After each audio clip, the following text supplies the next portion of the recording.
So you've defined any industry that's above average emissions in the country as at risk. It seems a pretty sort of blunt calculation. I mean, let's take agriculture, because nearly half of the jobs you're talking about out of the 138 are in agriculture, just over 60,000. You've got a lot of technology in there, carbon soil farming. You have feed that reduces emissions in cows, for example. There are lots of technological ways to reduce emissions. Are they factored in to what you're saying here? Look, they are factored in, and you're right, it is a very large potential job loss. But again, I come back to the policies that we're seeing out of the capital cities and Canberra.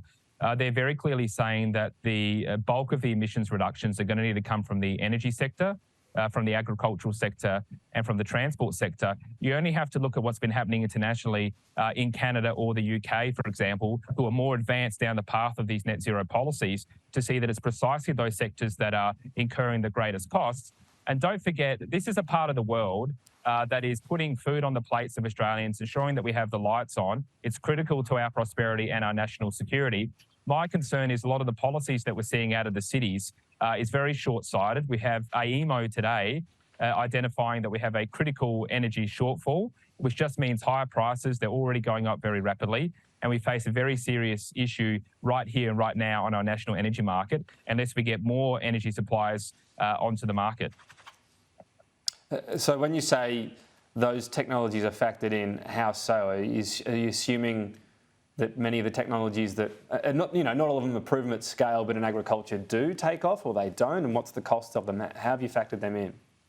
Look, these technologies may or may not take off. We're talking about the jobs that are currently here right now that exist in communities like Tamworth or Armidale or Muswellbrook or Gunnedah. These are jobs that exist right now. Yes, there might be other jobs that come up in the future, but we have a problem right here, right now, whether it's in agriculture or whether it's in mining. And we've got to remember that we have a lot of promises coming out of, Melbourne, Sydney, Brisbane and Canberra.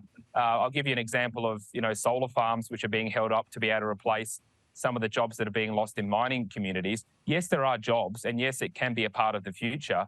But many of these jobs are in the construction phase. The big solar farms only have about 300 to 400 jobs in the construction phase.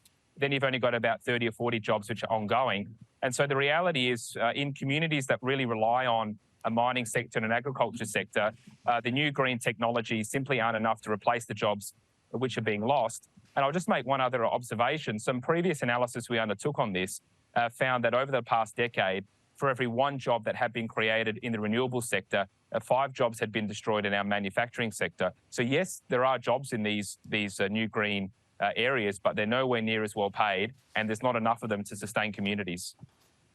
But renewable jobs don't necessarily take manufacturing jobs. Renewable jobs are energy. So what's the exact correlation you're drawing there? Well, the correlation is twofold. Firstly, that we have a loss of traditional industry. So manufacturing is a prime example of that. That was a fairly stable industry, decently paid, full-time, that sustained a lot of outer suburban areas and regional parts of the country that is in decline. The other key point is that in order to have a viable manufacturing sector and a viable heavy industry sector or heavy industrial capacity, you've got to have 24/7 baseload power that's ready to go.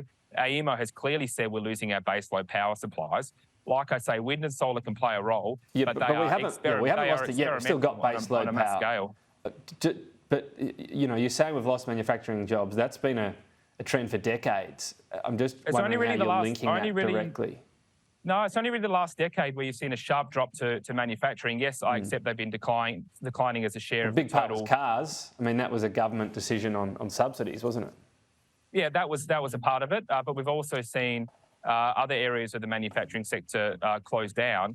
And my key point here is quite simply that what we're told mostly out of Canberra, and by the way, this is both sides of politics that have been saying this, is that we're going to have this new technology that will provide 24/7 power, but wind and solar can't do that at scale. This is the key point to make. It's experimental. We have no idea whether this is going to work. Now, I accept maybe 30, 40, 50 years down the track, there might be new technologies. Nobody knows that yet.